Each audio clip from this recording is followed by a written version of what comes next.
सकाळचे 7 वाजले आहेत, पण स्वयंपाकघर शांत आहे. मुलांची शाळेची तयारी झालेली नाही. घरात एक वेगळीच धावपळ सुरू आहे, कारण आज घरातील स्त्री आजारी आहे आणि आज सगळ्यांना तिची खरी किंमत जाणवत आहे. घरात सगळं सुरळीत सुरू असतं जोपर्यंत घरातील स्त्री आजारी पडत नाही. ती 2 दिवस अंथरुणावर पडली की संपूर्ण घराला तिची उणीव जाणवू लागते. पुरुष घरासाठी खूप कष्ट करतात, हे अगदी खरं आहे, पण एक सत्य अजूनही आहे.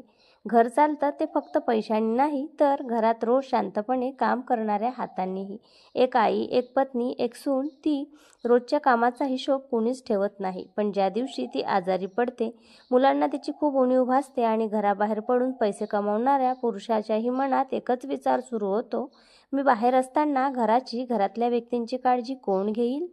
तेव्हा त्याला जाणवते, घरासाठी कमवणं जितकं महत्त्वाचं आहे, तितकंच घराला सांभाळून ठेवणंही महत्त्वाचं आहे. म्हणून पत्नीची किंमत समजण्यासाठी तिच्या आजारपणाची वाट पाहू नका. ती निरोगी असतानाच तिच्या चेहऱ्यावरचं हसू जपा.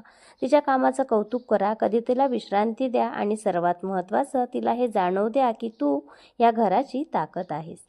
आधार व्यक्त करण्यासाठी मोठ्या भेटवस्तूंची गरज नसते. कधी एक प्रेमळ शब्द, कधी एक कप चहा किंवा आज तू आराम कर, एवढंच पुरेसं असतं.